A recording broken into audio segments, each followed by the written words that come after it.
요즘 들어 부쩍 창밖을 보는 일이 잦아졌습니다. 제가 평생을 살아온 이 집, 마당의 감나무는 올해도 어김없이 실한감을 주렁주렁 매달 준비를 하고 있네요. 저 감나무는 제 남편, 그러니까 우리 아들 녀석의 아버지가 아들이 초등학교에 입학하던 해의 기념으로 심은 겁니다. 아들이 딱 저 감나무만 했을 때가 있었는데 세월이 흘러 나무는 이렇게 늠름하게 자라 집을 지키고 아들은 장성의 가정을 꾸렸습니다. 그리고 저는 그 아들 내외의 집에서, 아니 엄밀히 말하면 제 명의로 된 이 집에 얹혀 사는 신세가 되었지요. 모든 일의 시작은 3년 전 남편의 상을 치른 바로 그날이었습니다.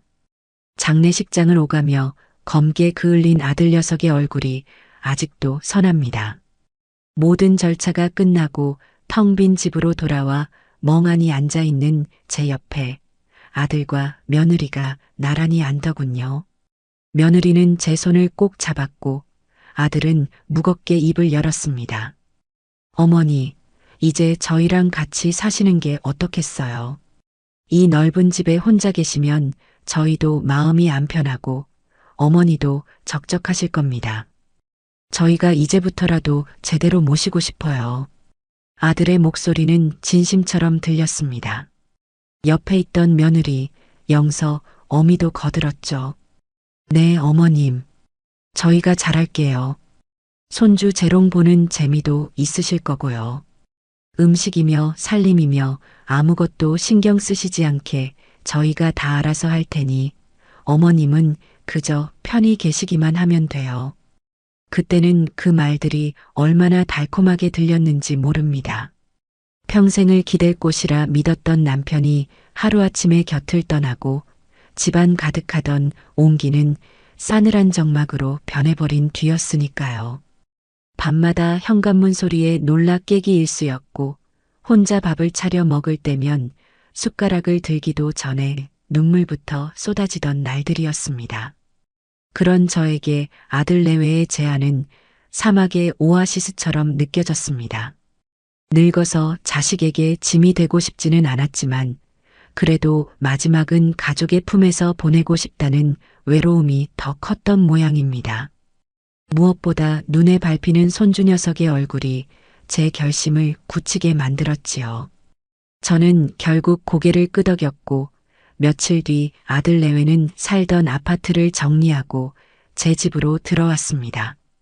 그렇게 시작된 합가 생활은 처음 한두 달은 제 기대와 크게 다르지 않았습니다. 퇴근하고 돌아온 아들 내외와 손주까지 넷이서 함께 둘러앉아 저녁을 먹는 풍경은 제가 그토록 그리워하던 것이었으니까요.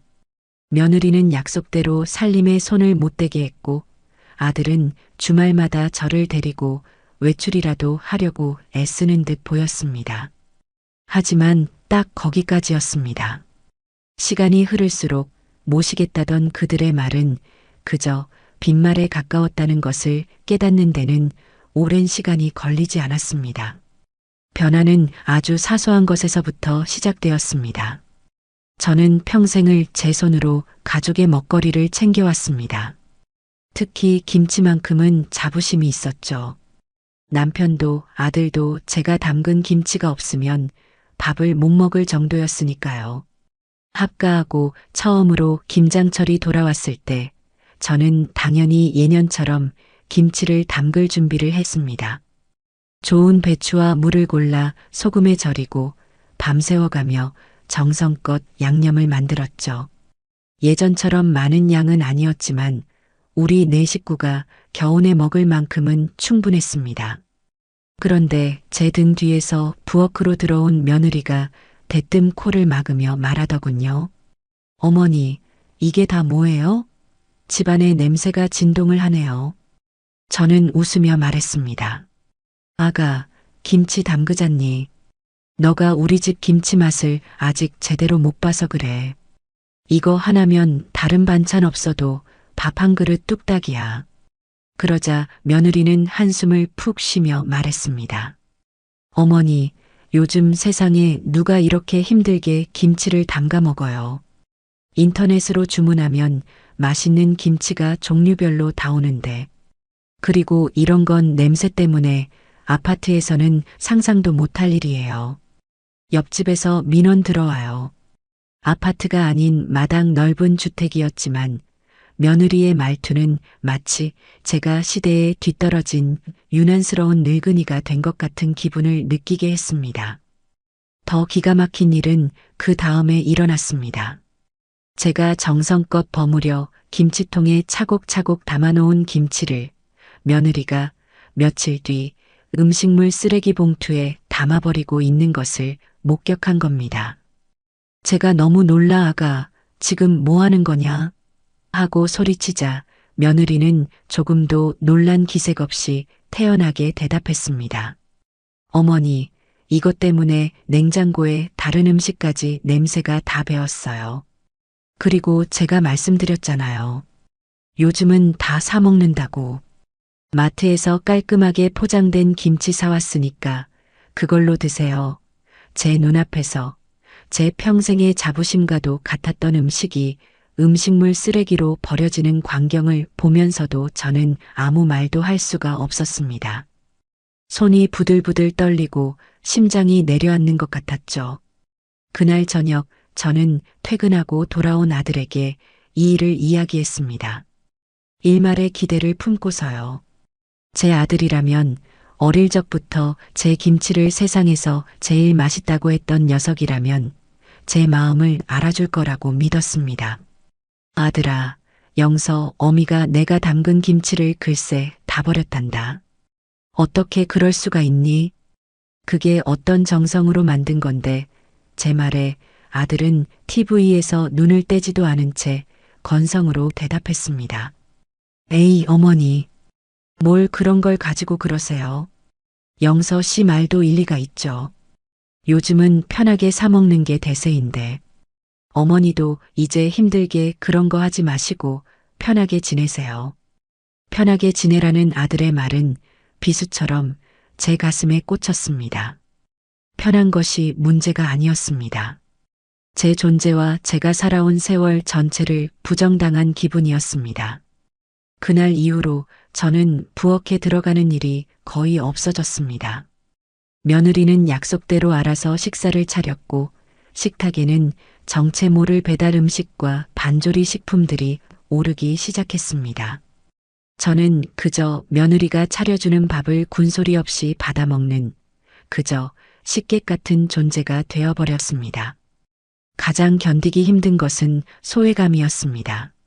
저녁 식사가 끝나고 거실에 다 같이 모여 있을 때 며느리는 스피커폰으로 자기 친정어머니와 통화하는 것을 즐겼습니다. 엄마, 응, 나 저녁 먹었지. 엄마는?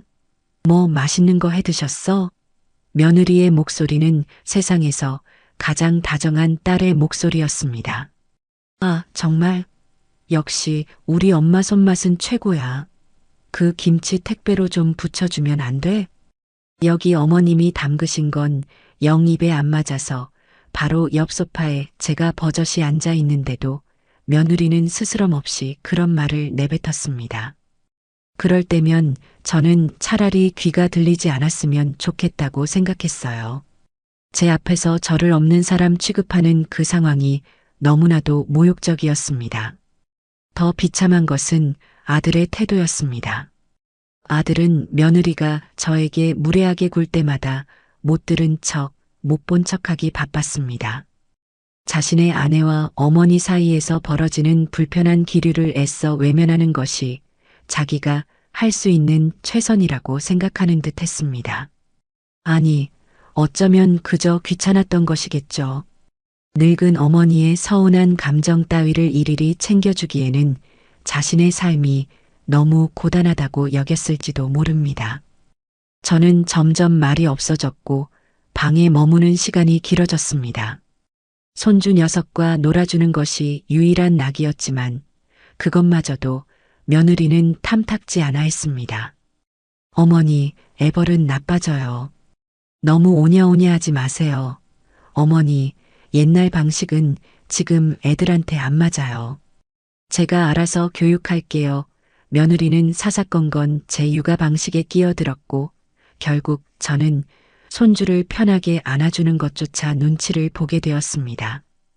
모시겠다는 말은 허울뿐인 약속이 되었고 저는 이 집의 주인이 아니라 가장자리로 밀려난 이방인이 되어가고 있었습니다.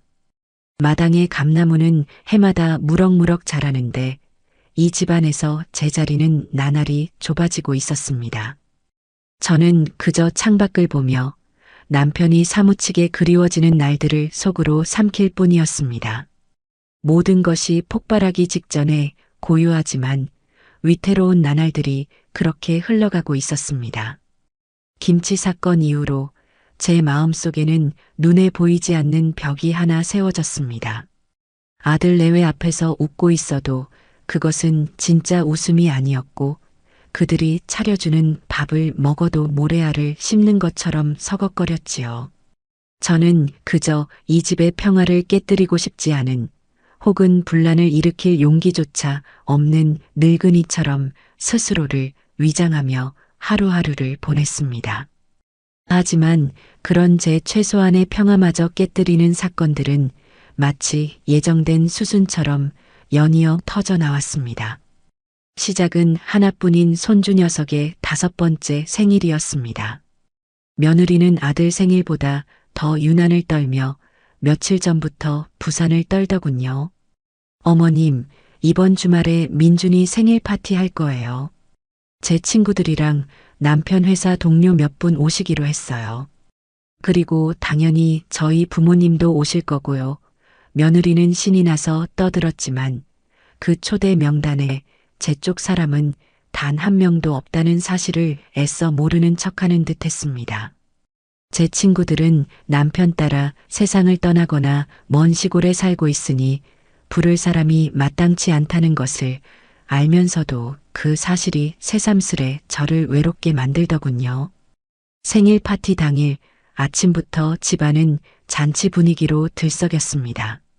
며느리는 미용실에 가서 머리를 예쁘게 매만지고 왔고 아들은 거실을 화려한 풍선과 장식으로 꾸몄습니다. 저는 그저 그들이 시키는 대로 소파를 옮기고 상을 닦는 것을 도울 뿐이었습니다. 잠시 후 현관문이 열리고 사돈 부부가 환한 얼굴로 들어섰습니다. 아이고, 우리 사위, 우리 딸, 고생이 많네. 사돈의 목소리가 울리자마자 아들과 며느리는 버선발로 뛰어나가 그들을 맞이했습니다. 장인어른, 장모님, 어서 오세요. 멀리 오시느라 힘드셨죠? 아들의 목소리는 평소 제게 말할 때와는 비교도 안 될 만큼 살갑고 정중했습니다. 사돈 부부는 양손 가득 손주의 선물을 들고 왔더군요. 거대한 로봇 상자와 최신형 태블릿 PC를 본 손주 녀석은 좋아서 방방 뛰었습니다.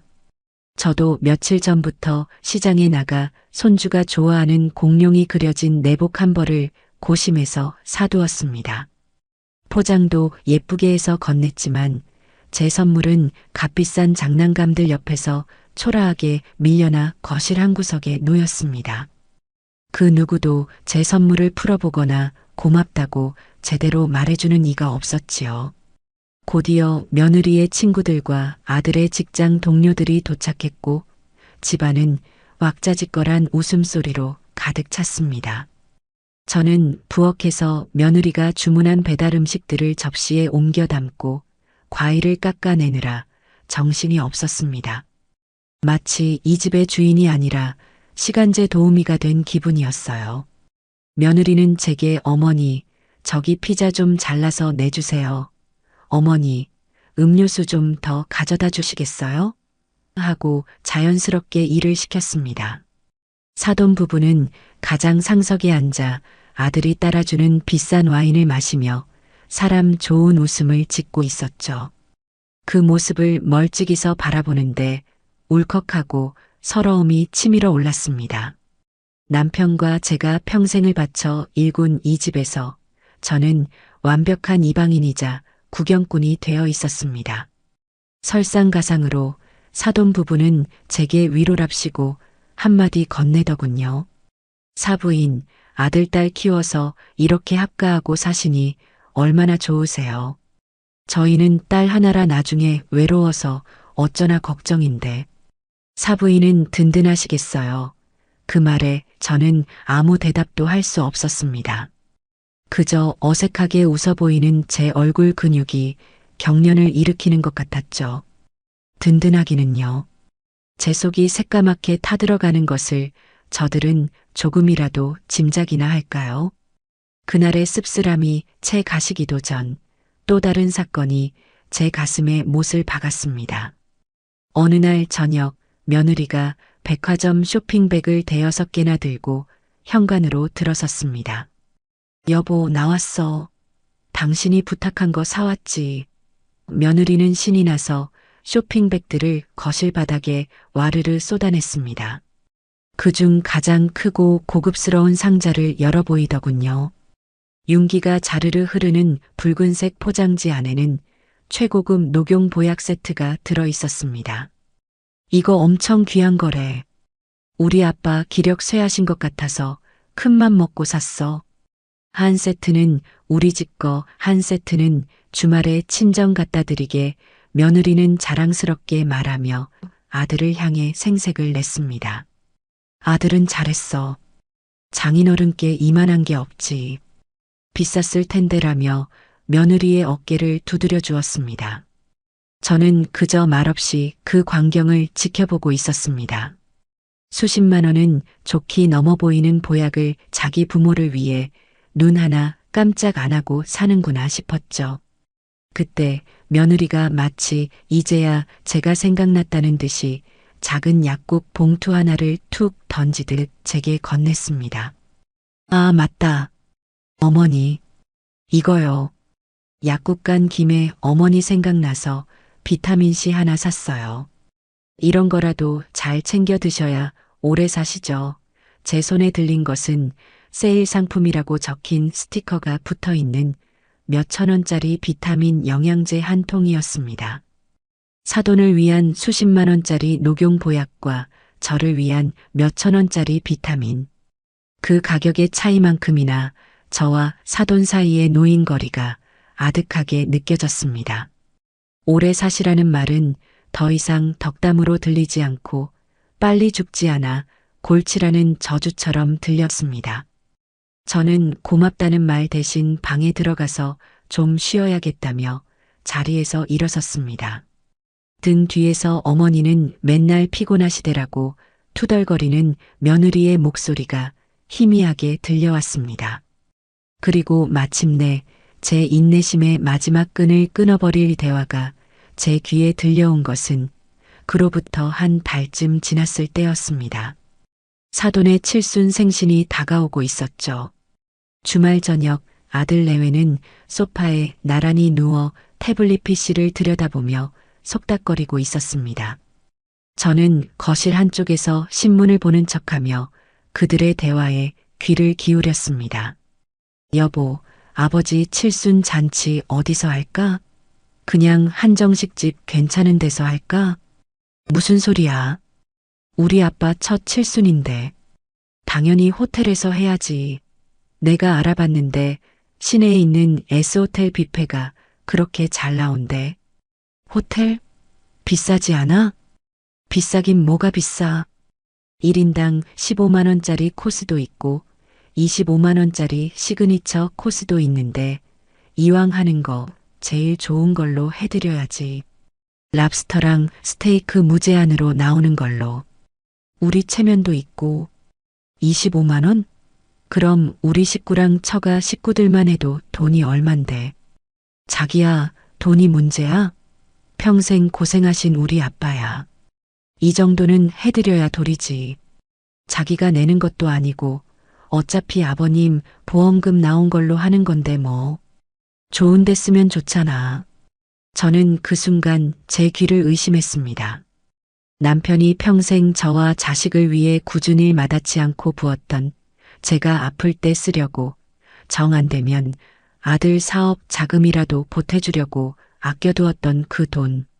그 돈으로 사돈의 칠순 잔치를 호텔에서 열 계획을 세우고 있었던 겁니다. 심장이 바닥으로 쿵 떨어지는 기분이었습니다. 피가 거꾸로 솟는다는 말이 어떤 의미인지 그때 처음 알았습니다. 제 남편의 피와 땀이 밴 돈이 저를 투명인간 취급하는 사람들의 입으로 들어갈 랍스터와 스테이크 값으로 치러질 판이었습니다. 신문을 든 제 손이 부들부들 떨렸습니다. 저는 조용히 자리에서 일어나 제 방으로 들어왔습니다. 그리고 문을 잠갔습니다. 그날 밤 저는 결심했습니다. 더 이상은 안 된다.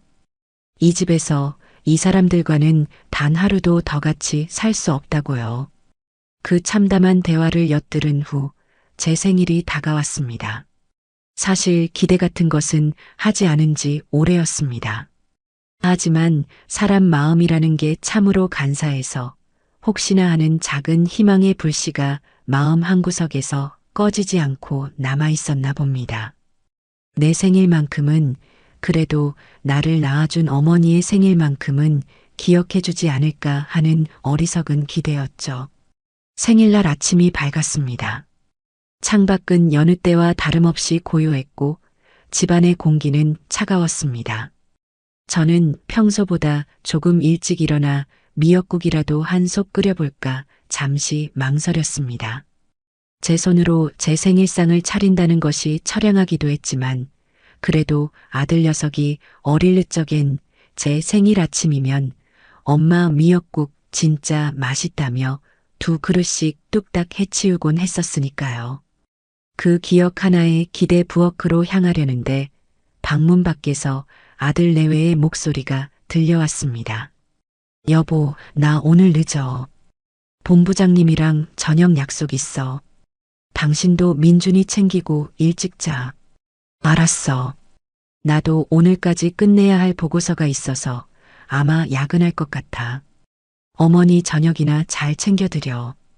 그들의 대화 어디에도 어머니 생신이라는 단어는 존재하지 않았습니다. 마치 오늘이 1년 365일 중 그저 평범한 하루라는 듯이요. 잠시 후 두 사람은 출근 준비를 마치고 제 방문 앞에서 어머니 다녀오겠습니다 하고 의례적인 인사를 건네고는 현관을 나섰습니다. 굳게 닫힌 현관문을 보며 저는 그 자리에 한참을 서 있었습니다. 마음속에서 꺼질 듯 타오르던 작은 불씨가 차가운 재로 변해버리는 순간이었습니다. 온종일 저는 방 안에서 꼼짝도 하지 않았습니다. 밥 생각도 나지 않았고 아무것도 하고 싶지 않았습니다. 멍하니 벽에 걸린 남편의 사진만 바라보았습니다. 여보, 나 잘 살고 있는 거 맞아요? 당신이 없으니 아무도 나를 돌아보지 않네요. 원망 섞인 독백을 속으로 삼키고 또 삼켰습니다. 시간이 흘러 창밖이 어둑어둑해지고 퇴근 시간이 한참 지나도록 집은 조용했습니다. 밤 10시가 넘어서야 현관문 비밀번호 누르는 소리가 들렸습니다. 며느리였습니다. 지친 기색이 역력한 얼굴로 들어온 며느리는 소파에 가방을 던지듯 내려놓고는 긴 한숨을 쉬었습니다. 그리고 부엌으로 향하는 길에 방에서 나온 저와 눈이 마주쳤죠. 며느리는 그제야 뭔가 생각났다는 듯 아 하고 작은 소리를 냈습니다. 어머니, 저녁은 드셨어요? 저는 아무 말 없이 고개만 가로저었습니다. 그러자 며느리는 잠시 귀찮다는 표정을 짓더니 이내 선심이라도 쓰는 듯한 말투로 말했습니다. 아이고, 제가 너무 정신이 없어서 깜빡했네요. 오늘 어머니 생신인데 정말 죄송해요. 너무 피곤해서 밥할 힘은 없고 제가 라면이라도 하나 맛있게 끓여드릴게요. 잠시만 기다리세요. 며느리는 익숙하게 찬장을 열어 라면 봉지를 꺼내 들었습니다. 제 눈에 선명하게 들어온 것은 붉은색 포장지에 안성탕면이라고 적힌 글씨였습니다. 사돈 칠순 잔치를 위해 1인당 25만 원짜리 호텔 뷔페를 예약하던 그 목소리와 제 생일 저녁으로 안성탕면을 끓여주겠다는 지금의 목소리가 겹쳐지면서 저는 현기증을 느꼈습니다. 며느리는 콧노래까지 흥얼거리며 물을 끓이고 파를 썰어 넣고는 제법 그럴듯한 모양새로 라면 한 그릇을 끓여 식탁 위에 올려놓았습니다. 김치통에서 꺼낸 자신이 마트에서 사온 그 김치와 함께요. 어머니, 다 됐어요. 어서 드세요. 계란도 하나 탁 풀었어요. 안성탕면에는 계란이죠. 저는 홀린 듯 식탁 앞에 앉았습니다. 김이 모락모락 피어오르는 라면, 그릇에서는 고소한 냄새가 났습니다. 하지만 제 코에는 그 어떤 냄새도 느껴지지 않았습니다. 저는 천천히 젓가락을 들어 면 한 줄기를 입에 넣었습니다. 아무 맛도 나지 않았습니다. 맛을 느끼는 신경이 마비된 것 같았어요.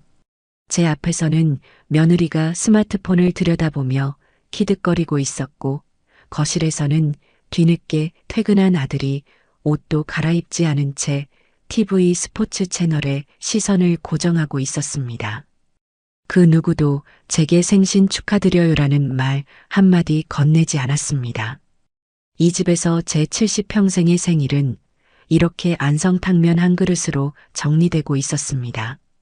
저는 젓가락을 내려놓았습니다. 그리고 조용히 자리에서 일어나 제 방으로 향했습니다. 등 뒤에서 어머니, 왜 안 드세요?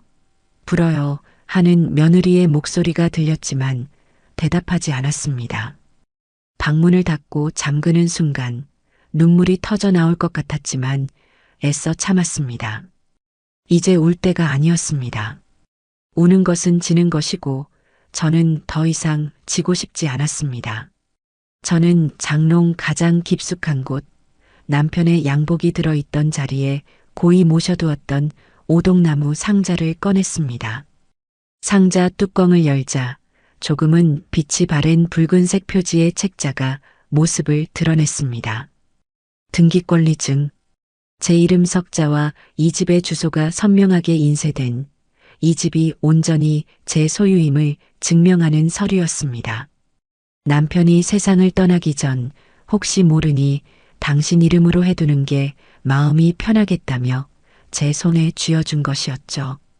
저는 그 서류를 가슴에 품고 밤을 새웠습니다. 더 이상 망설일 이유가 없었습니다. 서러움과 모멸감은 차가운 결심으로 굳어졌습니다. 이 모욕의 사슬을 제 손으로 직접 끊어버리기로 마음먹었습니다. 안성탕면으로 기억될 그 생일 밤이 지나고 새로운 아침이 밝았습니다. 밤새 한숨도 자지 못했지만 정신은 오히려 맑고 또렷했습니다. 마치 오랫동안 저를 짓누르던 무거운 안개가 걷히고 가야 할 길이 선명하게 보이는 기분이었습니다. 아들 내외는 여느 때처럼 아침 식사도 거른 채 분주하게 출근 준비를 했습니다. 제 방문 앞에서 들려오는 그들의 목소리는 이제 더 이상 제 마음에 어떤 파문도 일으키지 못했습니다. 그들은 곧 남이 될 사람들이었으니까요. 두 사람이 집을 나서고 현관문이 닫히는 소리가 들리자마자 저는 행동을 개시했습니다. 가장 먼저 한 일은 지난 몇 년간 눈여겨보았던 동네 부동산에 전화를 거는 것이었습니다. 남편이 살아있을 때부터 오랫동안 한자리에서 영업해 온 사장님 인상이 푸근하고 정직해 보였던 곳이었죠. 수화기를 드는 손이 아주 살짝 떨렸지만 이내 마음을 다잡고 번호를 눌렀습니다. 네, 복부동산입니다. 사장님, 저 여기 연희동 34번 길 단독주택 집주인인데요. 아, 네. 어르신, 무슨 일이세요? 사장님은 제 목소리를 기억하는 듯 했습니다. 저는 심호흡을 한번 하고 제 인생을 바꿀 말을 내뱉었습니다. 집을 좀 팔려고요. 최대한 빨리 그리고 조용하게 처리하고 싶습니다. 수화기 너머에서 사장님의 놀란 숨소리가 들리는 듯 했습니다. 네, 집을요? 그 좋은 집을 왜 갑자기 저는 길게 설명하지 않았습니다. 개인적인 사정이 좀 있습니다. 그러니 아들 내외는 모르게 아주 비밀리에 진행해 주실 수 있겠습니까? 제 목소리에는 망설임이 없었습니다. 상황을 파악한 사장님은 이내 사무적인 목소리로 말했습니다. 알겠습니다, 어르신. 자세한 이야기는 직접 뵙고 나누는 게 좋겠습니다. 오늘 오후에 가족분들 안 계실 시간에 잠시 댁으로 찾아뵈어도 괜찮겠습니까? 네, 그렇게 해주십시오. 전화를 끊고 나니 심장이 세차게 뛰기 시작했습니다. 두려움이 아닌 어떤 해방감에서 오는 떨림이었습니다. 약속한 오후 2시 부동산 사장님이 집으로 찾아왔습니다. 저는 혹시나 며느리가 일찍 퇴근할까 싶어 조마조마한 마음으로 그를 안으로 들였습니다. 사장님은 집안을 둘러보며 연신 감탄했습니다. 이야, 어르신. 집 관리 정말 잘하셨네요. 남양이라 볕도 잘 들고 마당도 이만하면 정원 꾸미기에도 딱이고요. 요즘 이런 주택 찾기가 하늘의 별 따기입니다. 그는 거실에 앉아 장부와 서류들을 꺼내 놓았습니다. 어르신, 이 집이 대지 지분도 크고 위치도 좋아서 아마 내놓기만 하면 금방 새 주인이 나타날 겁니다. 사장님은 최근 주변 시세를 바탕으로 예상 매매가를 조심스럽게 제시했습니다. 제가 생각했던 것보다 훨씬 큰 액수였습니다. 평생 고생한 남편과 제가 남긴 유산의 가치가 그 정도라는 사실에 만감이 교차했지만 지금은 감상에 젖어 있을 때가 아니었습니다. 사장님, 부탁이 있습니다. 집을 보러 오는 사람이 있더라도 제가 미리 연락을 드릴 테니 꼭 시간을 맞춰서 와주시고 혹시라도 아들 내외야 마주치는 일은 없도록 각별히 신경 써 주십시오. 저는 그저 고향에서 올라온 오랜 친구가 집 구경을 하는 척 둘러댈 생각입니다. 제 치밀한 계획에 사장님은 고개를 끄덕이며 말했습니다. 걱정 마십시오, 어르신. 이런 경우는 저도 경험이 있습니다. 어르신 뜻대로 최대한 조용하고 신속하게 처리해 드리겠습니다. 일단 필요한 서류 목록을 적어 드릴 테니 미리 준비해 주시면 좋겠습니다. 사장님이 돌아간 후 저는 그가 적어준 서류 목록을 들고 다시 오동나무 상자를 열었습니다. 등기권리증, 제 인감증명서와 신분증. 이 몇 장의 종이가 제게 새로운 인생을 가져다 줄 무기였습니다. 서류들을 가만히 쓸어보는데 등 뒤에서 갑자기 현관문 열리는 소리가 들려 심장이 멎는 줄 알았습니다. 며느리였습니다. 평소보다 이른 퇴근이었죠. 어머니, 방에 계셨어요? 저 오늘 몸이 안 좋아서 조퇴했어요. 며느리는 소파에 털썩 주저앉으며 말했습니다. 저는 황급히 서류들을 상자에 넣어 장롱 깊숙이 밀어 넣었습니다. 하마터면 모든 계획이 들통날 뻔한 아찔한 순간이었습니다. 그날 밤 저는 잠든 며느리의 얼굴을 보며 생각했습니다. 너가 내게 준 모욕감에 비하면 이 정도의 배신감은 아무것도 아닐 것이다. 제 마음은 더욱 차갑고 단단해지고 있었습니다. 작전은 시작되었고 이제는 돌이킬 수 없었습니다. 부동산 사장님에게 집을 내놓은 지 일주일도 채 되지 않아 연락이 왔습니다. 어르신, 집을 꼭 사고 싶다는 분이 나타났습니다. 자녀들 다 출가시키고 조용한 노후를 보내고 싶어하는 중년 부부인데 마당 있는 주택을 간절히 찾고 있었다면서 사진을 보더니 당장이라도 보고 싶다고 하네요. 내일 오후 3시쯤 괜찮으시겠습니까? 제 심장이 쿵쾅거렸습니다. 생각보다 진행이 너무 빨랐기 때문입니다. 하지만 망설일 수는 없었죠. 네, 괜찮습니다. 그 시간에 맞춰 와주세요. 저는 다음 날 아침 출근하는 며느리에게 아무렇지 않은 척 말을 건넸습니다. 아가, 오늘 오후에 내 고향 친구가 잠깐 들를 거다. 서울에서 건축 설계 사업을 하는데 우리 집처럼 오래된 주택 구조를 좀 보고 싶다고 해서. 며느리는 별 관심 없다는 듯, 아, 그래요? 저는 어차피 늦게 오니까 신경 쓰지 마세요라고 대답하고는 집을 나섰습니다. 완벽한 위장이었습니다. 약속한 3시 부동산 사장님과 함께 차분하고 인상이 좋아 보이는 중년 부부가 집으로 들어섰습니다.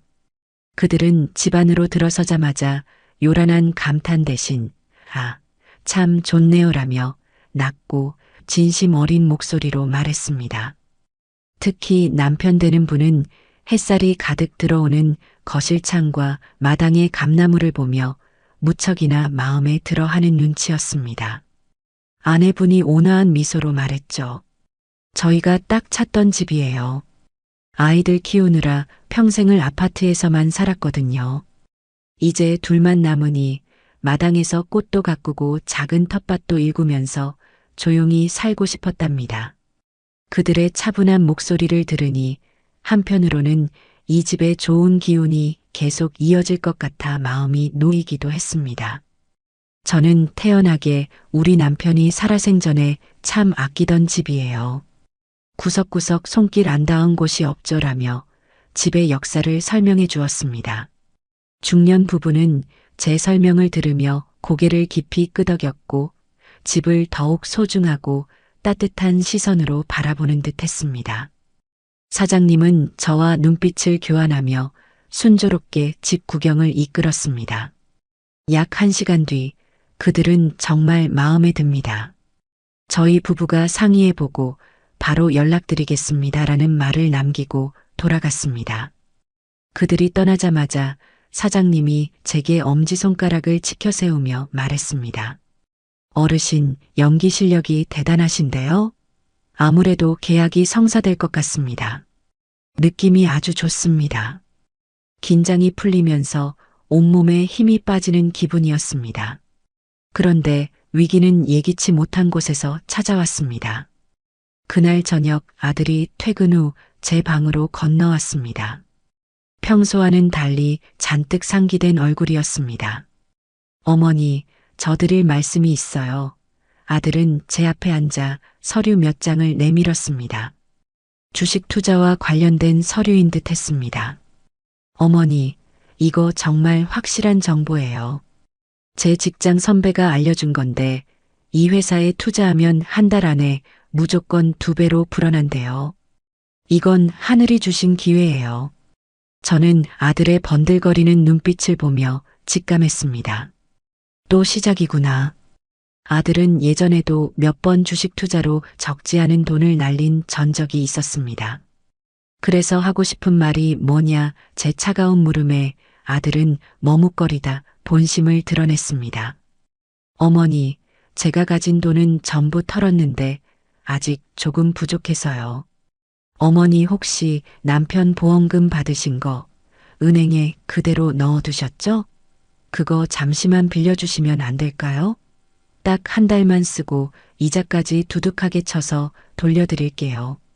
우리 가족 다 같이 부자로 살 수 있는 기회란 말이에요. 우리 가족. 그 말이 어찌나 위선적으로 들리던지요. 저는 조금의 망설임도 없이 대답했습니다. 안 된다. 그 돈은 내 아버지 목숨값이다. 단 한 푼도 그런 허황된 곳에 쓸 수 없어. 그리고 내 노후를 위한 마지막 비상금이다. 더 이상 그 돈에 대해선 입도 뻥긋하지 마라. 제 단호한 태도에 아들은 당황한 듯 보였습니다. 이내 서운함과 분노가 뒤섞인 얼굴로 소리쳤습니다. 어머니, 어떻게 아들한테 그렇게 매정하게 말씀하세요? 저 어머니 아들이잖아요. 다 같이 잘 살아보자는 건데 어머니는 평생 그렇게 어머니 돈만 꼭 쥐고 사실 거예요? 아들의 원망 섞인 말을 들으며 제 결심은 더욱 확고해졌습니다. 이 집을 파는 것은 단순히 서운함에 대한 복수가 아니라 제 자신과 제 마지막 남은 재산을 지키기 위한 생존의 문제라는 것을 깨달았습니다. 다음 날 저는 아들 내외가 출근하자마자 지갑과 신분증만 챙겨 들고 집을 나섰습니다. 그리고 버스를 타고 일부러 집에서 한참 떨어진 아들 내외의 생활 반경과는 전혀 상관없는 낯선 동네로 향했습니다. 그곳에 있는 가장 큰 은행에 들어가 번호표를 뽑고 차례를 기다렸습니다. 제 차례가 되어 창구에 앉아 또렷한 목소리로 말했습니다. 새로 통장 하나 만들고 싶어서요. 아무런 카드 기능도 필요 없고 오직 입출금만 가능한 걸로요. 은행원은 신분증을 확인하고 몇 가지 서류를 작성하게 했습니다.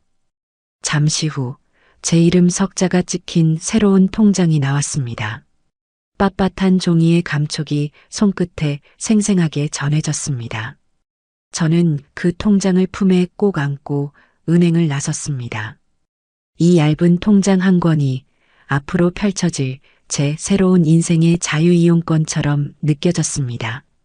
저는 집으로 돌아가지 않고 근처 공원 벤치에 앉아 한참 동안이나 제 이름이 적힌 통장을 들여다보았습니다.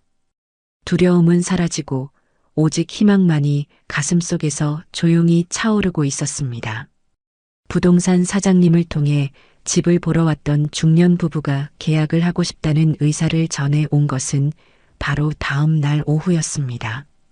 제 휴대폰 너머로 들려오는 사장님의 목소리는 감출 수 없는 흥분으로 살짝 떨리고 있었어요. 어르신, 계약하자고 합니다.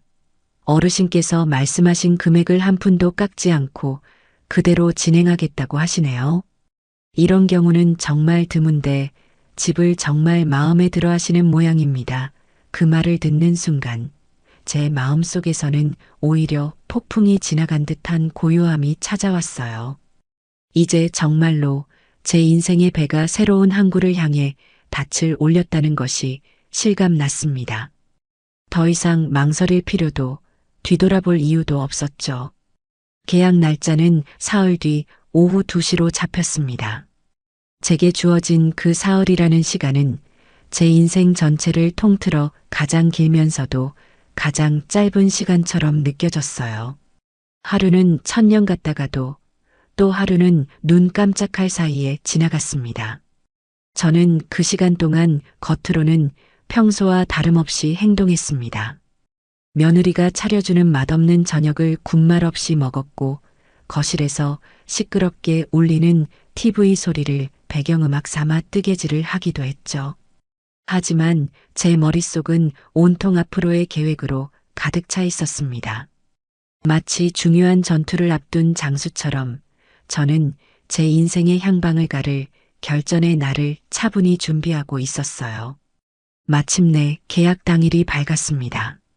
저는 새벽같이 일어나 목욕 재개부터 했습니다. 제 인생에서 가장 중요한 계약을 맺는 날인데 흐트러진 모습을 보이고 싶지 않았기 때문이에요. 장롱 깊숙이 넣어두었던 몇 년 전 아들 결혼식 때 입었던 가장 고운 빛깔의 한복을 꺼내 입을까 잠시 고민도 했어요. 하지만 이내 고개를 저었습니다. 이것은 잔치가 아니라 저만의 독립전쟁이니까요. 저는 가장 단정하고 깔끔한 외출복을 골라 입고 희끗희끗한 머리를 빗어 단정하게 쪽을 쪘습니다. 거울에 비친 제 모습은 여느 때의 저와 다름없는 평범한 늙은이였지만 제 눈빛만큼은 그 어느 때보다 형형하게 빛나고 있다는 것을 스스로 느낄 수 있었습니다. 부엌에서 부산을 떨던 며느리가 그런 저를 보고 의아한 듯 물었습니다. 어머니, 오늘 어디 중요한 약속 있으세요? 평소랑 다르게 많이 신경 쓰신 것 같아요. 저는 이미 수십 번도 더 연습해둔 대본을 아주 자연스러운 연기 톤으로 읊었습니다. 응, 아가. 저번에 말했던 내 고향 친구 있잖니. 아들네 집이 이 근처인데 오늘 그 집에 일이 있어서 온 김에 나랑 점심이나 한 끼 하자고 해서 오랜만에 만나는 거라 좀 차려입었다. 제 완벽한 연기에 며느리는 아, 그러세요? 그럼 맛있게 드시고 오세요라며 조금의 의심도 품지 않는 눈치였습니다. 저는 속으로 쾌재를 부르며 유유히 현관문을 나섰습니다. 부동산으로 향하는 버스 안, 차창 밖으로 익숙한 동네 풍경들이 빠르게 스쳐 지나갔습니다. 제 젊은 시절의 웃음과 눈물이, 남편과의 추억이, 아들을 키우던 기억이 구석구석 배어 있는 곳이었죠. 하지만 이상하게도 슬프거나 아쉽다는 생각은 들지 않았어요. 오히려 낡고 오래된 옷을 벗어버리는 듯한 시원함마저 느껴졌습니다. 부동산 사무실의 유리문을 열고 안으로 들어서자 약속 시간에 맞춰 와 있던 중년 부부와 부동산 사장님이 저를 반갑게 맞아주었습니다. 어르신 오셨습니까? 이쪽으로 앉으시죠. 사장님의 안내에 따라 저는 테이블에 앉았습니다. 제 맞은편에는 중후한 인상의 중년 남성과 온화한 미소를 띤 중년 여성이 앉아 있었습니다. 그들의 얼굴에는 경박한 설렘이 아닌 오랜 기다림 끝에 마음에 드는 안식처를 찾았다는 깊은 만족감이 서려 있었어요. 중년 부인은 제게 따뜻한 목소리로 말을 건넸습니다. 어머님 다시 뵙게 되어 반갑습니다. 저희가 며칠 동안 다른 집도 여러 군데 더 둘러보았는데 이 집만한 곳이 없더라고요. 특히 마당의 감나무가 자꾸 눈에 밟혀서 저희도 이제 아이들 다 키워서 분가시키고 부부 둘이서 조용히 흙 만지면서 살고 싶다는 생각을 오래전부터 해왔거든요. 그 말을 듣는 순간 저는 이 부부라면 제 집을, 아니 남편의 집을 진심으로 아끼고 사랑해 줄 수 있을 거라는 확신이 들었습니다.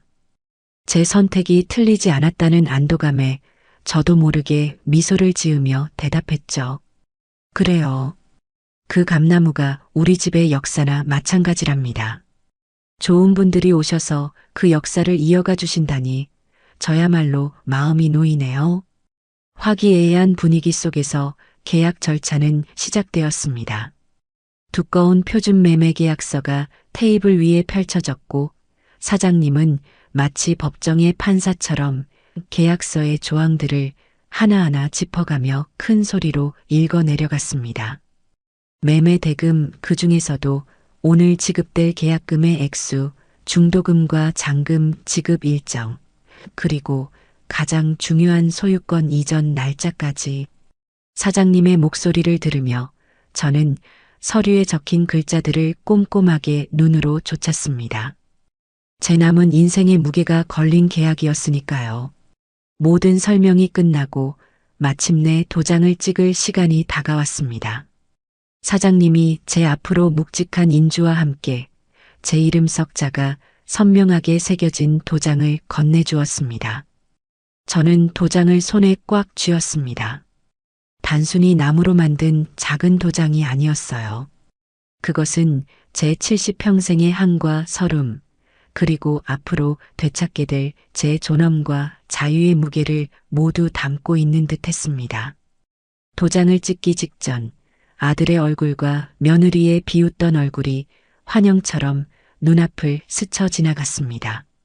하지만 그 환영들은 더 이상 제 마음을 흔들지 못했습니다. 오히려 제 결심을 더욱 단단하게 만드는 기폭제가 되었을 뿐이죠. 저는 숨을 한번 깊게 들이마신 뒤 계약서 위 매도인이라 적힌 제 이름 옆 칸에 한치의 망설임도 없이 힘껏 도장을 내리찍었습니다. 쾅! 묵직하고 둔탁한 소리가 사무실 안에 울려 퍼졌습니다. 그 소리는 마치 과거의 저에게 보내는 사망 선고이자 새로운 저의 탄생을 알리는 우렁찬 울음소리 같았습니다. 계약을 모두 마치자 중년 부부는 자리에서 일어나 제게 깊숙이 허리를 숙여 인사했습니다. 어머님 정말 감사합니다. 이 집, 저희가 가진 모든 것을 다해 소중히 여기겠습니다. 저희가 사는 동안은 절대 이 집의 가치가 떨어지는 일은 없을 겁니다. 그 진심 어린 말에 저는 감동하여 그들의 손을 꼭 잡아주었습니다. 두 분께 이 집을 넘기게 되어 정말 다행입니다. 부디 이 집에서 행복한 날들만 가득하시길 바랍니다. 그들이 떠나고 난 뒤 저는 잠시 의자에 앉아 숨을 골랐습니다. 바로 그때 제 낡은 휴대폰에서 띵하는 세상에서 가장 경쾌하고 아름다운 알림 소리가 울렸습니다. 제가 이날을 위해 비밀리에 만들어 두었던 제 명의의 통장. 그곳으로 계약금 4억 원이 정확하게 입금되었다는 은행의 공식적인 알림 문자였습니다. 화면에 선명하게 찍힌 4억이라는 숫자를 보는 순간 제 눈앞이 아찔해지면서 온몸의 피가 뜨거워지는 기분이었습니다. 1억도 아닌 4억. 제가 평생 만져볼 것이라고는 상상도 해보지 못했던 거대한 돈이었습니다. 이 돈은 단순한 화폐가 아니었어요.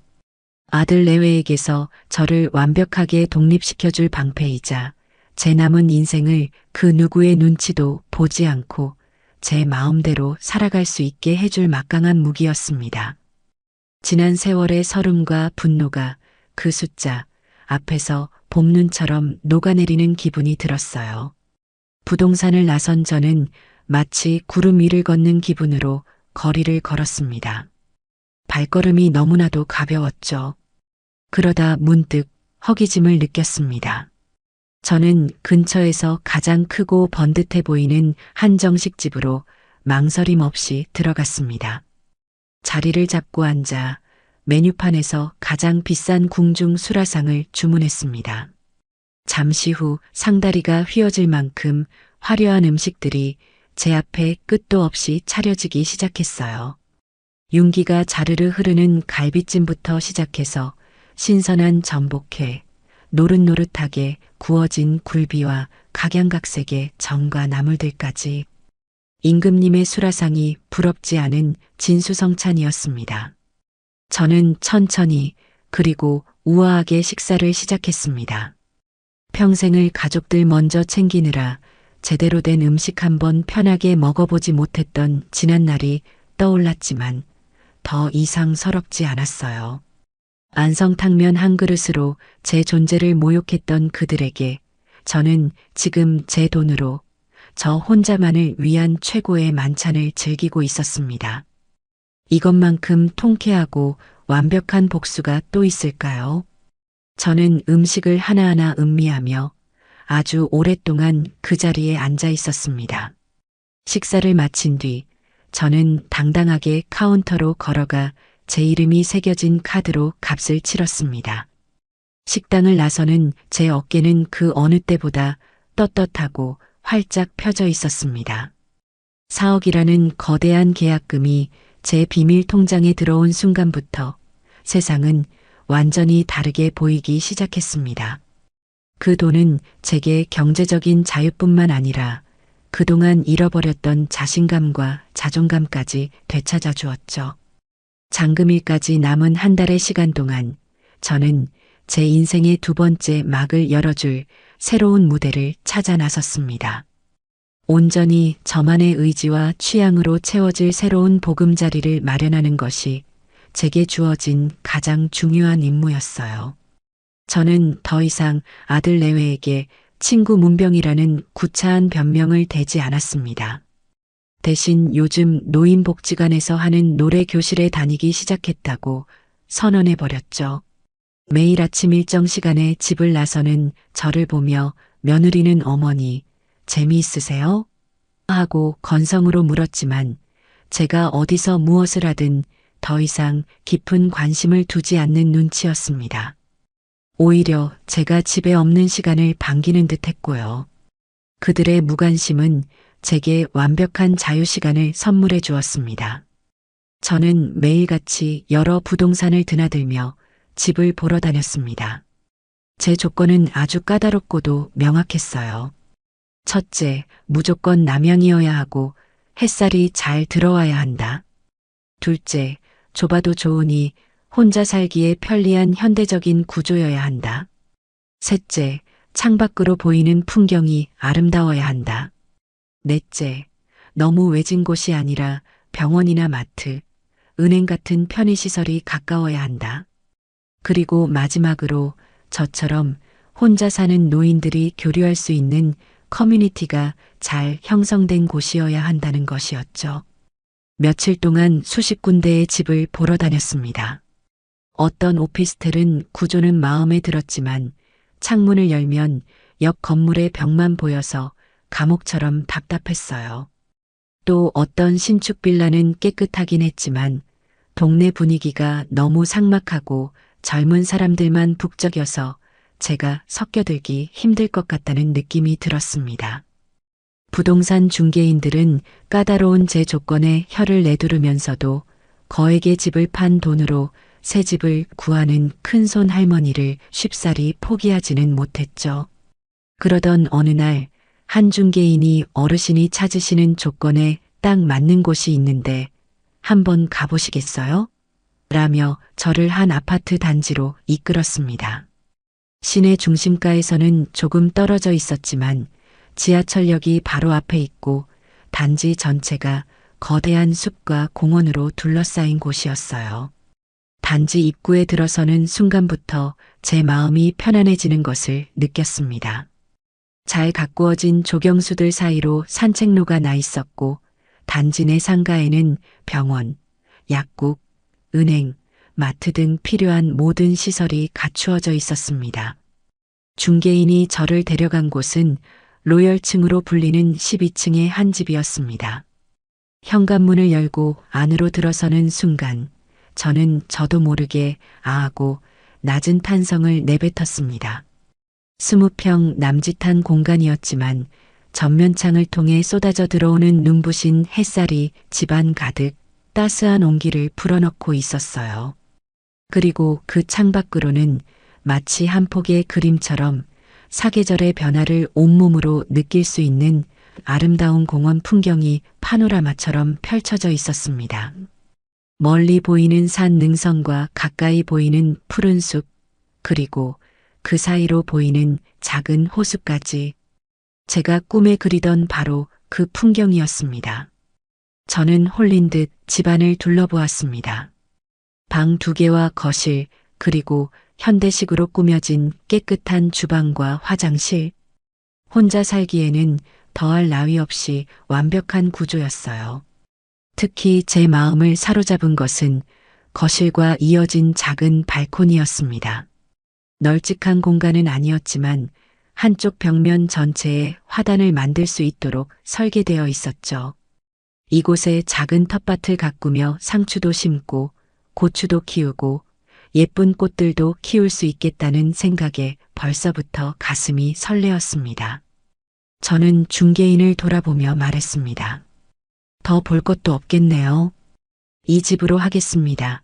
제 단호한 결정의 중개인은 역시 어르신, 안목이 대단하십니다. 이 집이 저희 단지에서도 가장 전망 좋기로 소문난 집입니다라며 서둘러 계약을 준비했습니다. 저는 그 자리에서 바로 계약금을 치르고 제 인생의 새로운 보금자리를 확정지었습니다. 새 집이 정해지자 그 안을 채울 가구들을 장만하는 일이 남았습니다. 그것은 제게 주어진 가장 즐거운 과제였어요. 저는 백화점 가구관부터 시작해서 유명 디자이너 가구 쇼룸, 그리고 저렴하고 실용적인 가구를 파는 대형 매장까지 며칠 동안 부지런히 돌아다녔습니다. 가구를 고르는 기준은 단 하나, 내 마음에 드는가 하는 것이었죠. 가장 먼저 고른 것은 소파였습니다. 아들네 집에 있던 온 가족이 앉아도 넉넉했지만 왠지 모르게 저를 주눅 들게 했던 어둡고 권위적인 가죽 소파는 제 선택지에 없었습니다. 대신 저는 보기만 해도 마음이 포근해지는 밝은 베이지색의 2인용 패브릭 소파를 골랐어요. 그 옆에는 언제든 다리를 편하게 올리고 쉴 수 있는 작은 스툴도 함께 주문했죠. 식탁은 며느리가 손님 맞이용으로 고집했던 거추장스러운 6인용 대리석 식탁이 아니라 창가에 놓고 홀로 아침 햇살을 맞으며 커피를 마시기에 딱 좋은 아담한 사이즈의 원형 원목 식탁을 선택했습니다. 침실 가구를 고를 때는 더욱 신중했어요. 평생을 딱딱한 온돌방에서 자거나 남편과 아들에게 좋은 침대를 양보하고 낡은 매트리스에서 잠을 잤던 저였습니다. 저는 난생 처음으로 제 몸을 위한 최고의 침대를 사기로 마음먹었죠. 수십 개의 침대에 직접 누워보고 제 허리를 가장 편안하게 받쳐주는 고급 라텍스 매트리스와 호텔식 침구 세트를 골랐습니다. 그리고 제가 가장 공을 들인 것은 커튼이었습니다. 저는 거실 창에는 햇살을 은은하게 투과시켜주는 옅은 상아색의 속 커튼을, 침실에는 숙면을 도와줄 안막 기능이 있으면서도 겉에는 제가 좋아하는 잔잔한 수국 자수가 놓인 아름다운 커튼을 골랐습니다. 가구를 고르는 내내 저는 마치 신혼살림을 장만하는 새색시처럼 들떠 있었습니다. 가구점 직원들은 혼자서 이 모든 것을 고르는 늙은이를 신기한 듯 쳐다보면서도 제 확고한 취향과 안목에 감탄하며 연신 칭찬을 아끼지 않았어요. 어머님, 정말 대단하세요. 이렇게 감각적으로 가구를 고르시는 분은 오랜만에 뵈어요. 새로 꾸미시는 집이 정말 예쁘겠어요. 그 칭찬이 빈말이라 할지라도 제 마음을 날아갈 듯이 기쁘게 만들었습니다. 이것은 단순히 물건을 사는 행위가 아니었어요. 지난 수십 년간 가족이라는 이름 아래 억눌려왔던 나라는 사람의 존재를, 제 자신의 취향을 세상에 당당하게 펼쳐 보이는 선언과도 같은 것이었습니다. 저는 모든 가구의 배송 날짜를 제 이사 날짜에 맞춰 예약하고 세상을 다 가진 듯한 뿌듯한 마음으로 집으로 향했습니다. 제 머릿속에는 이미 햇살 가득한 새 집이 제가 고른 아름다운 가구들로 채워져 반짝이고 있었습니다. 새 집주인인 중년 부부에게 집을 비워주기로 약속한 날짜는 정확히 일주일 뒤. 이제 더 이상 숨거나 비밀을 만들 필요가 없었습니다. 골마 터지기 직전의 종기를 제 손으로 직접 터뜨려야 할 시간이 온 것이지요. 저는 결전의 날을 그날 저녁으로 잡았습니다. 며느리는 여느 때와 마찬가지로 배달앱으로 시킨 족발과 막국수를 식탁 위에 아무렇게나 늘어놓았습니다. 아들은 퇴근하자마자 소파에 드러누워 스마트폰 게임에 정신이 팔려 있었고요. 그 평범하고도 경멸스러운 일상의 풍경이 오히려 제 결심을 더욱 단단하게 만들어 주었습니다. 저는 제 방에서 오늘 은행에서 마지막으로 정리한 서류 봉투 하나를 들고 나왔습니다. 그리고 식탁 한쪽에 조용히 앉았어요. 며느리는 족발을 한 점 입에 넣고 우물거리며 제게 말했습니다. 어머니, 식사 안 하세요? 식으면 맛없는데. 저는 며느리를 똑바로 쳐다보며 말했습니다. 이것 좀 보고 먹으려고. 그런다. 그리고 제가 들고 온 서류 봉투를 식탁 중앙으로 밀어 놓았습니다. 아들과 며느리의 시선이 동시에 그 밋밋한 황색 서류 봉투로 향했죠. 아들은 귀찮다는 듯이 물었습니다. 뭔데요, 그게? 또 이상한 보험 광고지 같은 거 아니에요? 저는 봉투를 열어 안의 내용물을 천천히 꺼냈습니다. 가장 먼저 꺼낸 것은 며칠 전 새로 발급받은 이 집의 부동산 등기부등본이었습니다. 그리고 그 위에 중년 부부와 함께 도장을 찍었던 매매계약서 사본을 펼쳐 놓았죠. 마지막으로 제 비밀 통장의 잔액이 선명하게 찍힌 은행 거래 내역 확인서를 그 위에 포개어 놓았습니다. 이게 다 뭐예요, 어머니? 며느리의 목소리에는 이제 약간의 의아함과 짜증이 섞여 있었습니다. 저는 아주 차분하고도 명료한 목소리로 제 인생을 건 한마디를 내뱉었습니다. 이 집 팔았다. 순간 식탁 위의 모든 소음이 멎었습니다. 스마트폰 게임 소리도, 며느리가 음식을 씹던 소리도, 심지어 거실 창밖에서 들려오던 희미한 자동차 소리까지도요. 완벽한 정적이 흘렀습니다. 아들은 소파에서 벌떡 몸을 일으켜 식탁으로 다가왔고, 며느리는 입에 넣었던 족발을 씹는 것조차 잊은 채 멍한 표정으로 저를 바라보았습니다. 잠시 후 정적을 깬 것은 아들의 코웃음이었습니다. 어머니, 요즘 어디 편찮으세요? 농담이 너무 심하시잖아요. 사람이 놀라게. 며느리도 따라 웃으며 거들었습니다. 어머님도 참 저희 놀래키는데 재미 붙이셨나 봐요. 무슨 집을 팔아요. 말도 안 되는 소리를. 그들은 제 말을 치매 노인의 망령이나 철없는 장난쯤으로 여기는 듯 했습니다. 저는 그들의 비웃음에 조금도 동요하지 않고 턱짓으로 서류들을 가리켰습니다. 눈이 있으면 직접 보거라.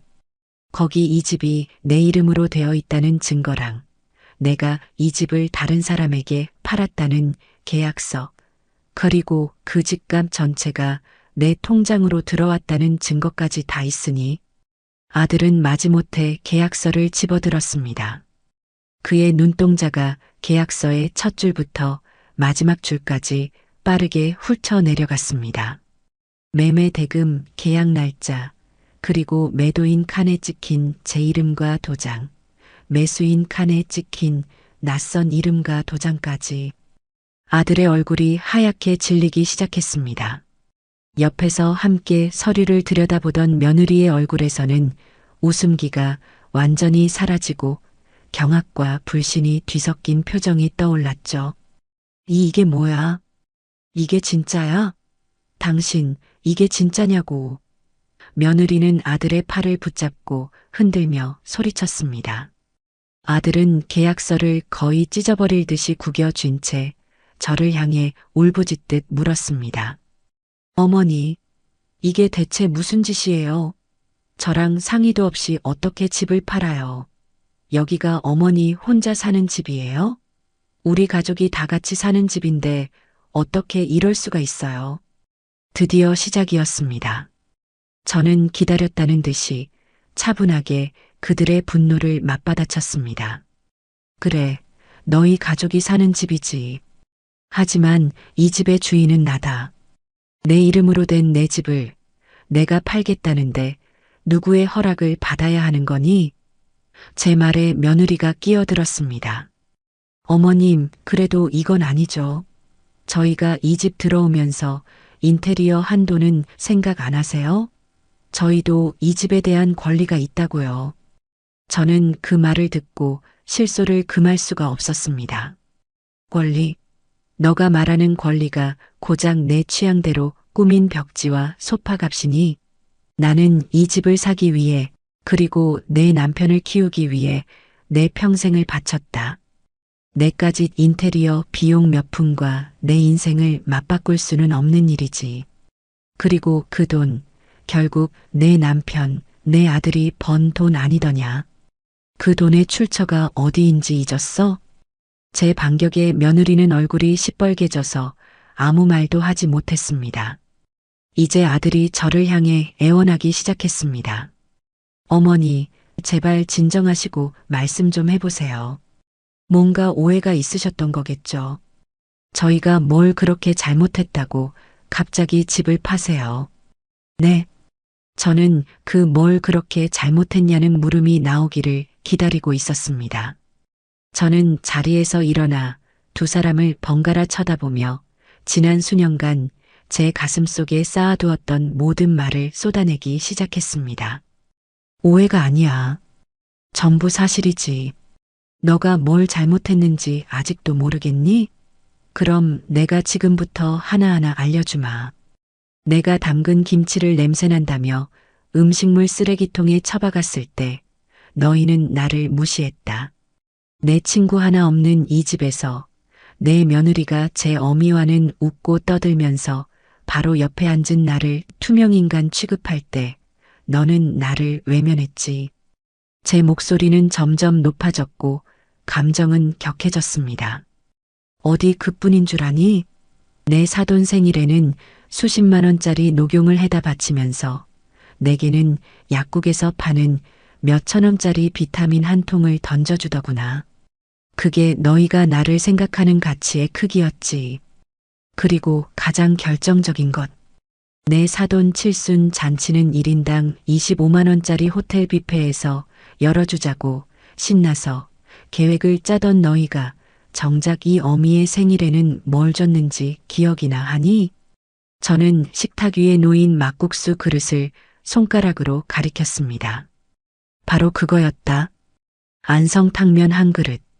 내 70평생의 생일은 너희에게 고작 라면 한 그릇의 가치밖에 되지 않았던 게다. 그 라면을 꾸역꾸역 목구멍으로 넘기면서 내가 무슨 생각을 했는지 아니? 그래, 더 이상은 당하고 살지 않겠다. 내 남은 인생이라도 나를 위해 살아야겠다고 결심했다. 이 집은 그 결심의 첫 번째 결과물일 뿐이야.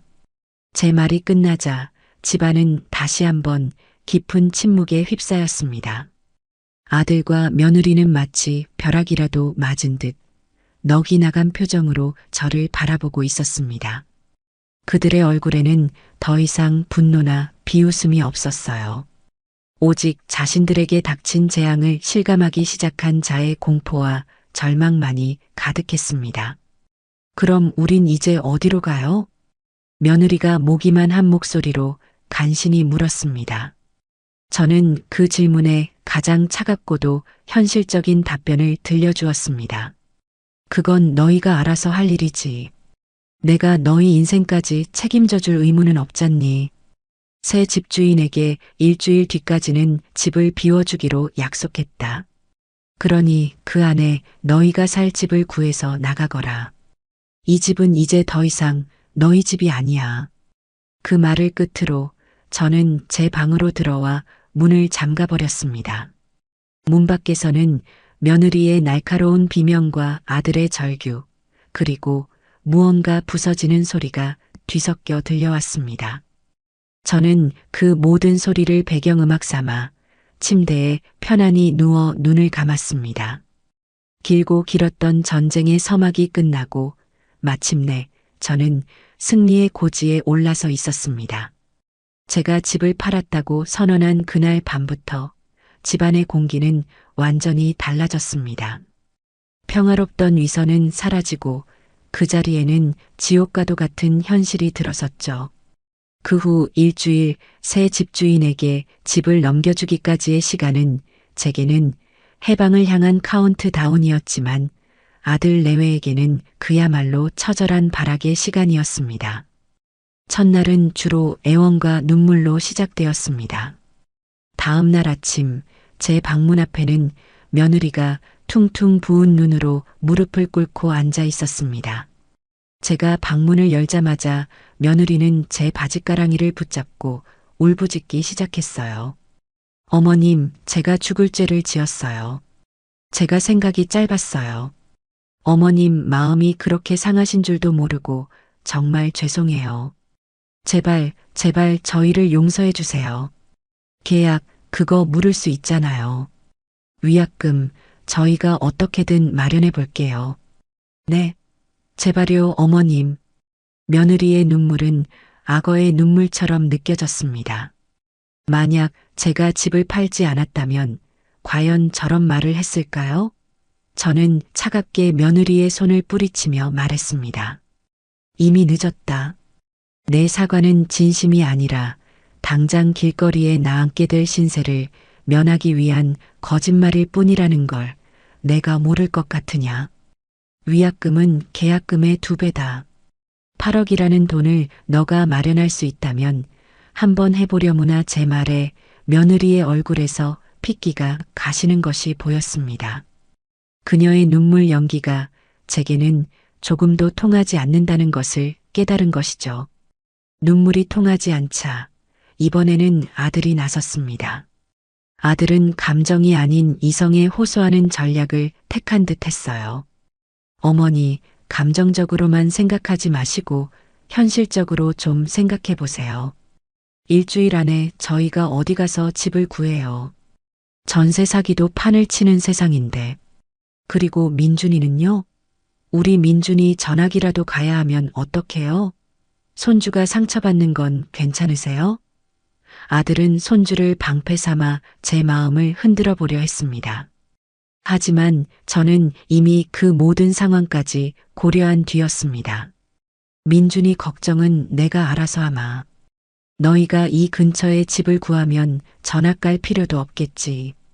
그리고 집 구하는 게 정 힘들면 잠시 내 처가에라도 들어가서 신세를 지는 건 어떻겠니?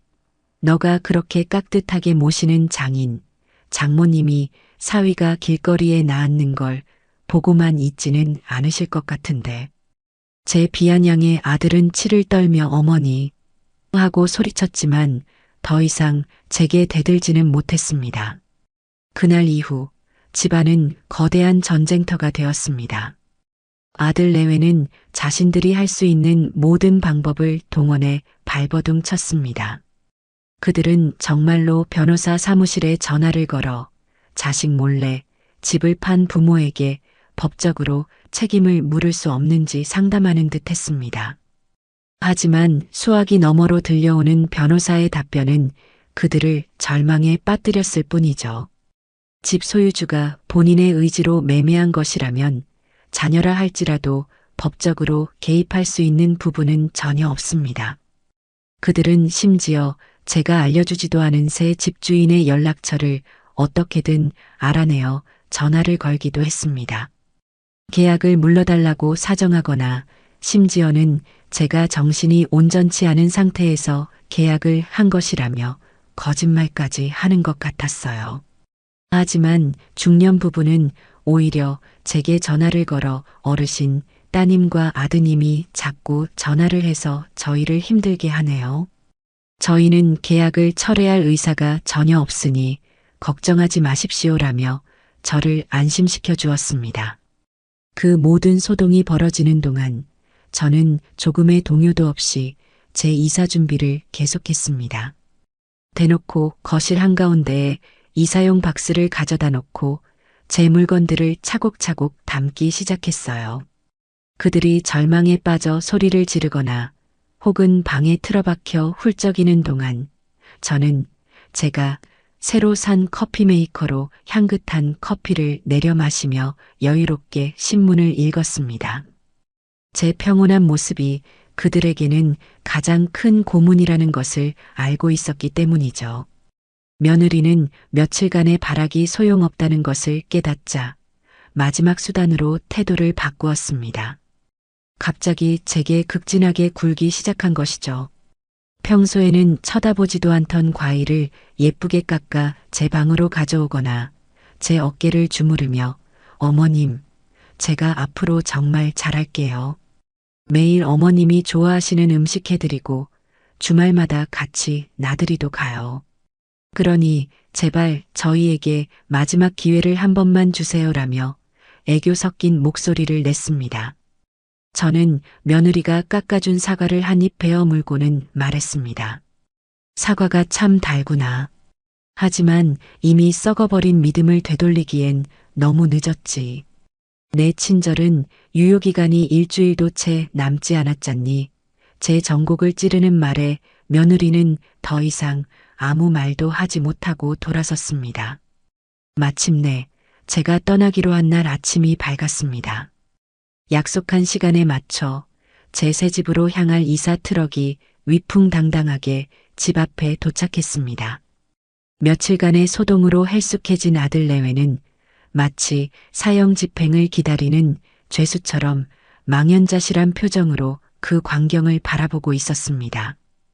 이삿짐 센터 직원들이 거실과 제 방을 오가며 제 짐을 실어 나르는 동안 그들은 그저 소파에 넋을 잃고 앉아 있을 뿐이었습니다. 모든 짐을 싣고 제가 떠나기 직전이었습니다. 저는 마지막으로 그들에게 작별 인사를 하기 위해 다가갔습니다. 아들이 저를 보며 마지막 힘을 짜내듯 물었습니다. 어머니, 정말 가시게요? 저희를 정말 버리고 가실 거예요? 그의 목소리는 물기에 젖어 있었습니다. 저는 제 손가방에서 작은 봉투 하나를 꺼내 아들에게 건넸습니다. 이건 민준이 통장이다. 내가 따로 매달 교육비는 보내주마. 손주까지 고생시킬 생각은 없으니. 그리고 이건 너희에게 주는 내 마지막 배려다. 제가 건넨 또 다른 봉투에는 이사 비용과 한 달치 월세 정도에 해당하는 현금이 들어 있었습니다. 이 돈으로 급한 대로 살 곳을 구하거라. 내가 너희에게 일주일이라는 시간을 준 것은 너희가 내게 베풀었던 안성탕면 한 그릇의 친절보다는 훨씬 더 큰 배려였다는 것만 알아두거라. 그 말을 끝으로 저는 뒤도 돌아보지 않고 현관을 향해 걸었습니다. 등 뒤에서 저를 부르는 아들의 목소리가 희미하게 들려왔지만 저는 걸음을 멈추지 않았습니다. 문을 열고 밖으로 나서자 눈부신 햇살이 저를 맞이했습니다. 저는 이미 대기하고 있던 택시의 뒷좌석에 올라탔습니다. 차창 밖으로 제가 떠나는 집의 모습과 그 앞에 망연자실하게 서 있는 아들 내외의 모습이 점점 멀어져 갔습니다. 저는 그들을 향해 마음속으로 마지막 인사를 건넸습니다. 잘 살아라. 너희의 방식대로. 나도 이제 나의 방식대로 살아갈 테니. 택시는 저의 새로운 인생을 향해 힘차게 앞으로 나아가고 있었습니다. 저는 제 인생의 길고 길었던 장마가 끝나고 마침내 눈부신 햇살이 내리쬐기 시작했음을 느꼈습니다. 새로운 아파트에 도착하여 제 손으로 직접 현관문 비밀번호를 누르고 안으로 들어서는 순간 코끝을 스치는 옅은 새집 냄새와 페인트 향기가 마치 새로운 세상의 공기처럼 상쾌하게 느껴졌어요. 그 누구의 허락도 눈치도 필요 없는 온전히 저만의 왕국이 탄생한 순간이었죠. 첫 며칠 동안은 꿈을 꾸는 기분이었습니다. 아침에 눈을 뜨면 가장 먼저 창밖으로 펼쳐진 공원의 푸른 풍경을 한참 동안이나 바라보곤 했어요. 며느리의 잔소리나 아들의 무심한 기척 대신 멀리서 들려오는 새소리와 나뭇잎이 바람에 스치는 소리가 저를 깨워주었죠. 그것만으로도 충분히 행복했습니다.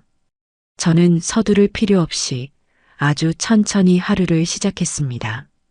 제가 고른 예쁜 커피 메이커로 직접 원두커피를 내려 마시는 사치도 부려보았고요.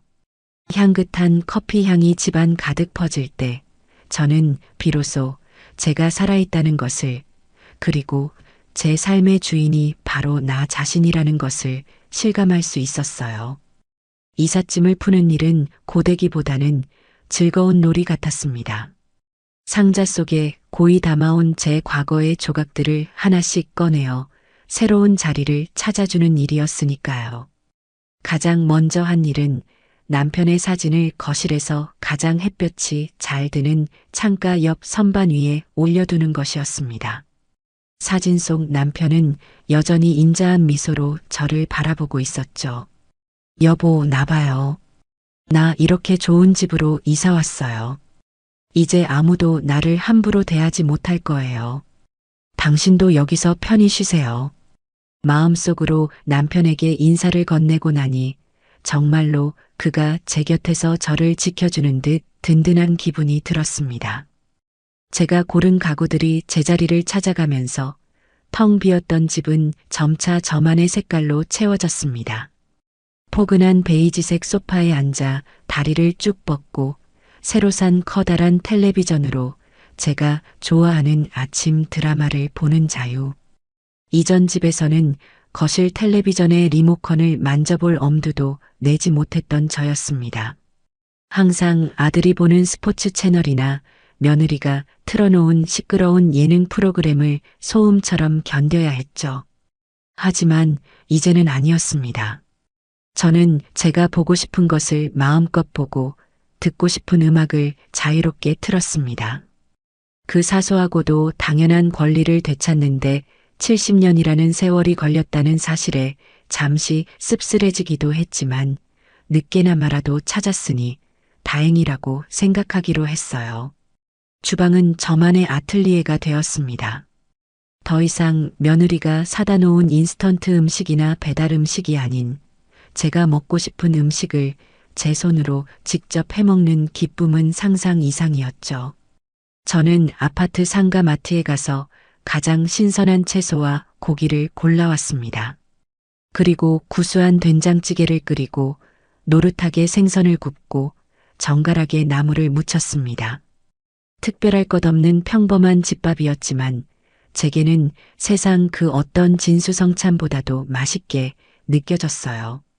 혼자서 창밖 풍경을 바라보며 즐기는 식사는 외롭기보다는 오히려 평화롭고 충만했습니다. 어느 정도 집 정리가 끝나고 새로운 생활에 익숙해질 무렵 저는 조금 더 용기를 내어보기로 했습니다. 제 왕국 안에만 머물러 있는 것이 아니라 세상 밖으로 한 걸음 나아가 보기로 한 것이죠. 저는 곱게 차려입고 아파트 단지 내에 있는 노인복지관을 찾아갔습니다. 처음에는 문 앞에서 한참을 망설였어요. 낯선 곳에 혼자 들어간다는 것이 어색하고 두려웠기 때문입니다. 하지만 이내 마음을 다잡았습니다. 저는 더 이상 과거의 나약한 박순자가 아니었으니까요. 복지관 안으로 들어서자 생각보다 활기차고 따뜻한 분위기에 조금 놀랐습니다. 저와 비슷한 연배의 어르신들이 삼삼오오 모여 장기를 두거나 노래교실에서 흘러나오는 구성진 트로트 가락에 맞춰 어깨를 들썩이고 있었죠. 게시판에는 서예 교실, 탁구 동호회, 라인댄스 강좌 등 다양한 프로그램 안내문이 붙어 있었습니다.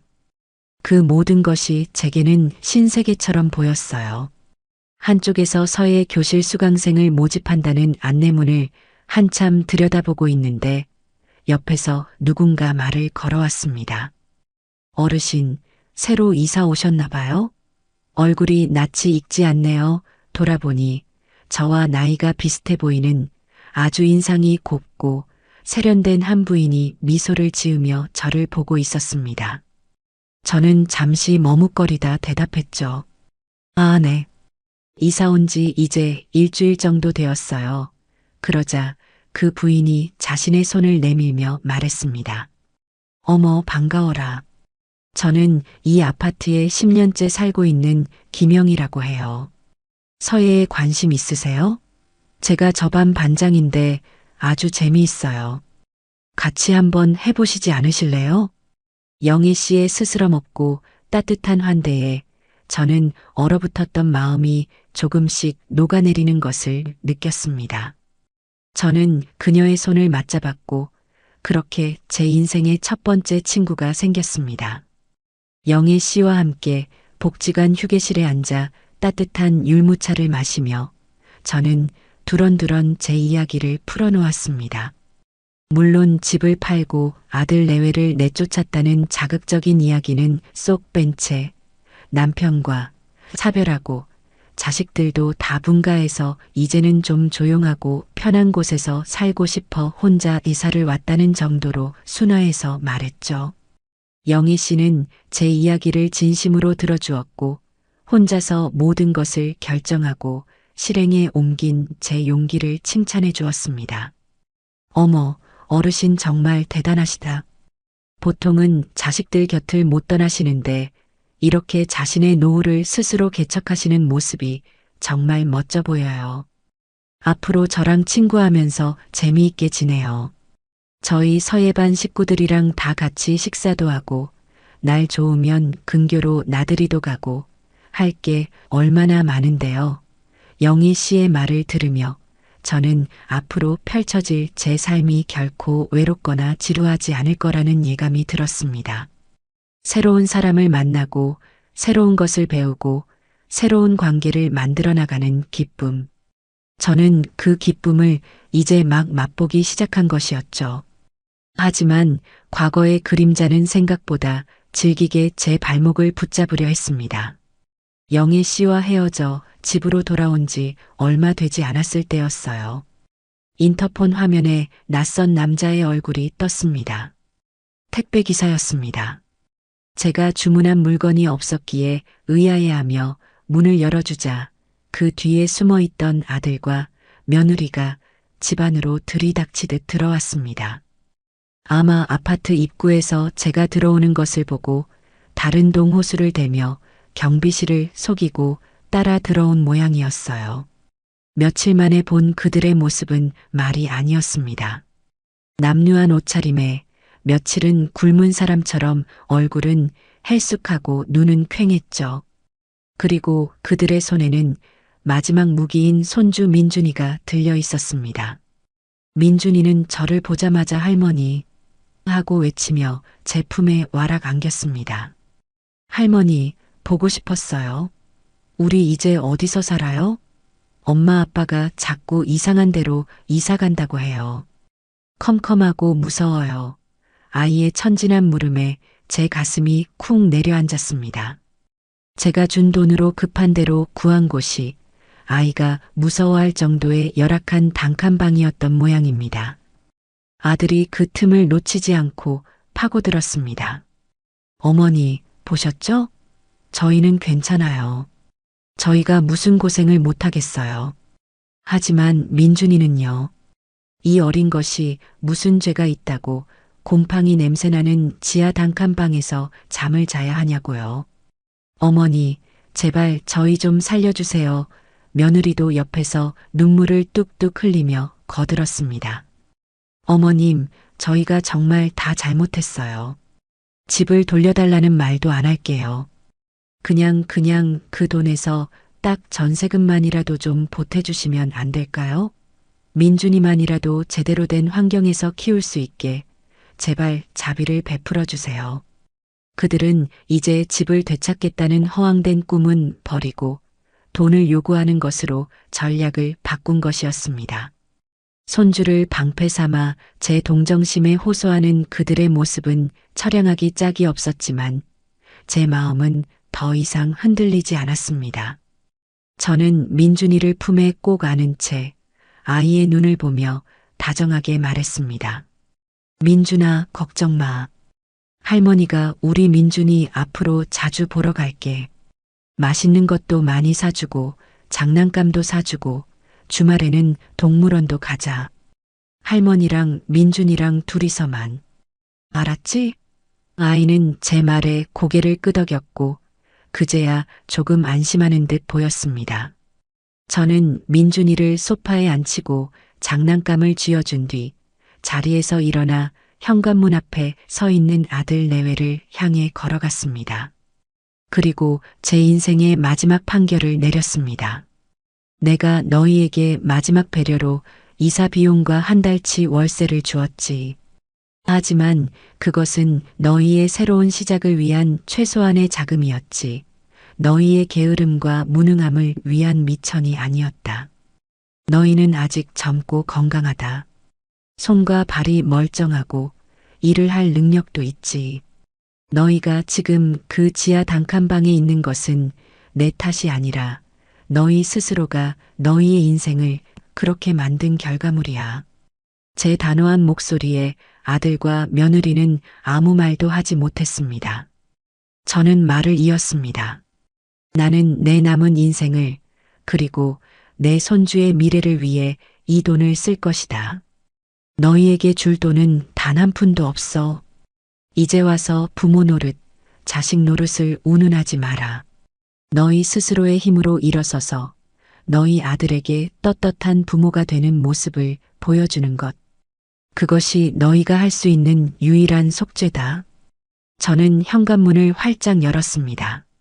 그리고 그들을 향해 턱짓으로 밖을 가리켰습니다. 이제 돌아가거라. 그리고 다시는 나를 찾아오지 마. 민준이는 내가 따로 연락해서 만나겠다. 여긴 너희가 함부로 드나들 수 있는 곳이 아니야. 내 집이다. 제 마지막 선언에 아들과 며느리는 모든 것을 포기한 듯 허탈한 표정으로 말없이 돌아서서 집을 나갔습니다. 저는 그들이 사라지는 것을 확인하고 현관문을 닫고 이중으로 잠금 장치를 걸었습니다. 모든 폭풍이 지나가고 집안에는 다시 완벽한 고요함이 찾아왔습니다. 소파에서 장난감을 가지고 놀던 민준이가 제게 달려와 물었습니다. 할머니, 엄마 아빠 어디 갔어? 저는 아이를 번쩍 안아들고 창가로 다가갔습니다. 엄마 아빠는 이제 씩씩하게 일하러 갔어. 우리 민준이 맛있는 거 많이 사주시려고. 자, 이제 우리 민준이랑 할머니랑은 뭐라고 놀까? 아이스크림 먹으러 갈까? 제 말에 민준이는 신이 나서 박수를 쳤습니다. 그 아이의 해맑은 웃음소리를 들으며 저는 제 선택이 단 하나도 틀리지 않았음을 다시 한번 확신했습니다. 과거와의 질긴 악연을 완전히 끊어낸 저는 이제 오직 미래를 향해 제 소중한 손주와 새로 만난 친구들과 함께 제2의 인생을 힘차게 살아갈 것입니다.